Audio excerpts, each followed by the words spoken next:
Hey guys, Enchanting Gaming here.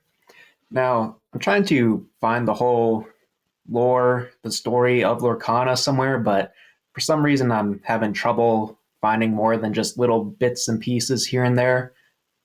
If anybody could point me in the right direction, that'd be, very helpful, and thanks. The reason is I'm just trying to figure out if these iconics have to do with the story and why they're chosen.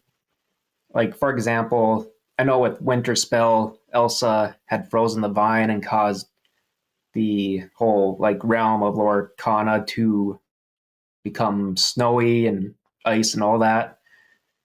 And that makes sense then why Moana would even be considered an iconic for that set, since her area would have been, snowy. And that even shows with the box art of Stitch and Angel throwing snowballs. So it makes sense. It's not like it was completely just out of left field, if there were no story. So, one thing I'd love for Disney to do is actually make a TV series and movies after Lorcana. Like, it'd make all the sense in the world for them to put them on Disney Plus, because that'll help out Disney Plus, and then Disney Plus helps out Lorcana. It's a win-win for them. It makes all the sense in the world to me for them to do that. And it's kind of weird it hasn't occurred yet. The story's so unknown for a. It's kind of funny. Into the Wild's unknown sets coming out, and the story's so unknown to so many people. It's so fragmented and hard to find.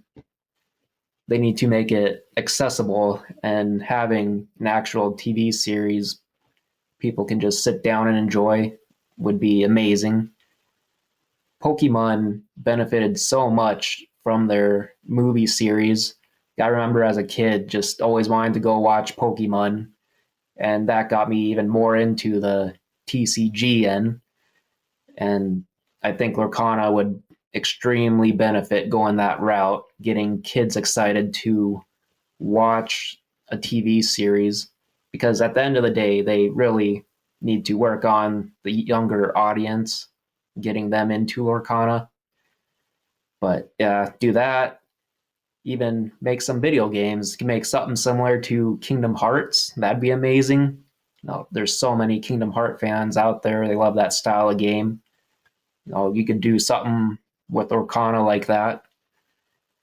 Now, with these iconics, if they don't have to do with the story for why they were chosen, I'm kind of leaning more that is why they're chosen, but I have to actually look into the story and find out. But if not, my thought when Ariel and Hades were introduced that Ravensburger was testing the waters with the public sentiment, what their reaction would be, not having same IP characters together as iconics.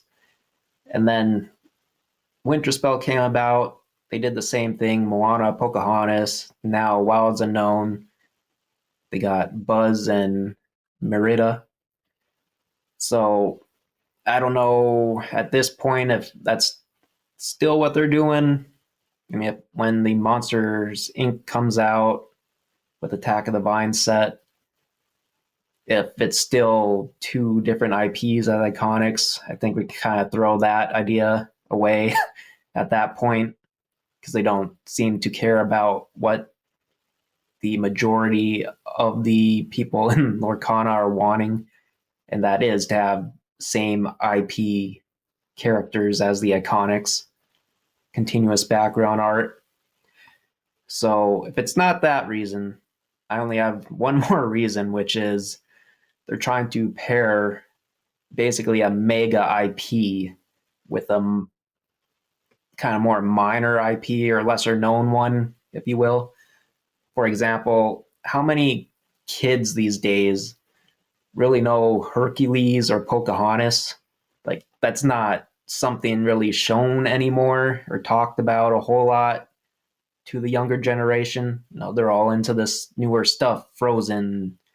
They're the ones into Brave, where the adults might not be as into or knowledgeable about Brave, which is why she might have been introduced as an iconic to get adults to start viewing that IP. So that kind of makes sense to me. If these iconics do not really have a ton to do in terms of the story, if they're not just going and putting all the names in a hat and drawing two names out, and like, hey, you're the iconics this set, something weird like that. So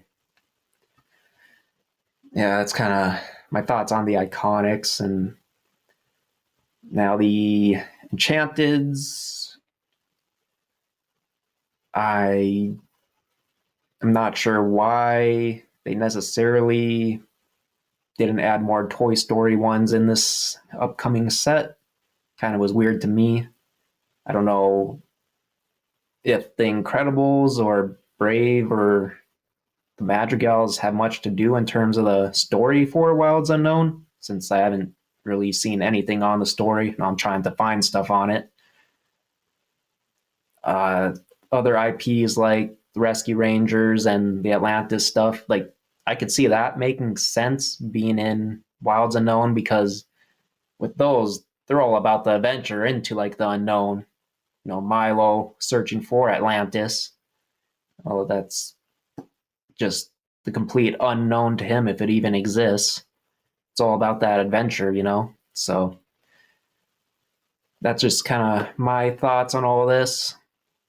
We'll see once I get through the story someday if it still holds or not. But until then, I'll catch you guys on the next one.